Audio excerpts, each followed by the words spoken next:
এই নাও তোমাদের কাপড়। কত হয়েছে?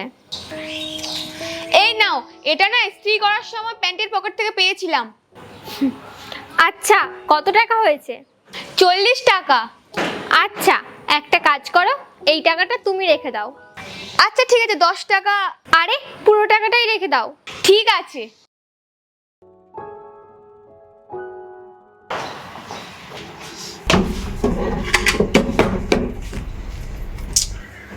তাই গেল। শোনো শোনো, এখানে আমার যে প্যান্টটা ছিল আগের দিন পরেছিলাম, কোথায় ওটা? ওটা তো ধুয়ে দিয়েছি। আরে ওটা টাকা ছিল আমার। কত টাকা ছিল ওটায়? ওই 6,000-7,000 হবে। ওটা তো আমি ইস্ত্রি করতেও দিয়ে দিয়েছি।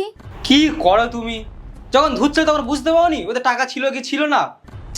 কতবার তোমাকে বলেছি যখন ধুতে ধুতে নেবে চেক করে নেবে। চিন্তা করো না, ও খুব সৎ। টাকা দেখে না সৎপথ সব ঘুচে যায়।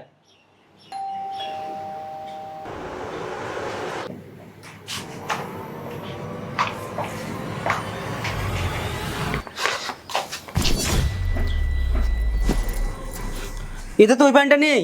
শোন, এতে একটা ব্ল্যাক কালার প্যান্ট ছিল। Black pant? না দিদি, ব্ল্যাক প্যান্ট তো ছিল না। দেখলে 50 টাকা ছিল তাই দিয়ে দিয়েছে। এইবারে যখন অনেক টাকা দেখেছে শতটা ঘুচে গেছে। সারা টাকা তো দূরের কথা, পুরো প্যান্টটাই গায়েব করে দিয়েছে। দিদি তুমি একবার ঘরেতে খুঁজে দেখো, ঘরেতেই হয়তো পেয়ে যাবে। আমার কাছে আসেনি ওটা। এই মিথ্যা কথা বলার দরকার নেই, চোর শালি সব জানি তোদের আমি। চল যা এখান থেকে। তুমি তাড়াতাড়ি করে চলে আসবে। এই প্যান্টটা কি দাদার কি? হ্যাঁ হ্যাঁ, এইটাই আমার প্যান্ট। দাদা, টাকাটা অন্য পকেটে আছে, ওটা ফেরত দিতে এসেছি।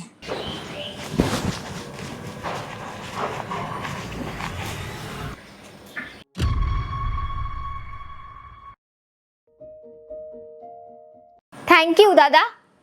সরি, ও তো এত কথা তোমাকে শুনিয়েই দিয়েছে। যদি তুমি প্যান্টটা নাই দিতে তাহলে কি আর হতো? টাকা নিইনি, তাও দাদা কথা শোনালো। আর যদি টাকাটা নিতাম তাহলে ওপরওয়ালা কথা শোনাতো। সব ঠিক আছে তো? হ্যাঁ চলো।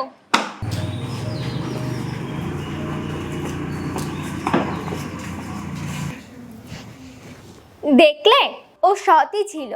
ও কম টাকা দেখেও সৎ ছিল, বেশি টাকা দেখেও সৎ ছিল। এবার তুমি একটু সুইট হয়ে যাও দেখি।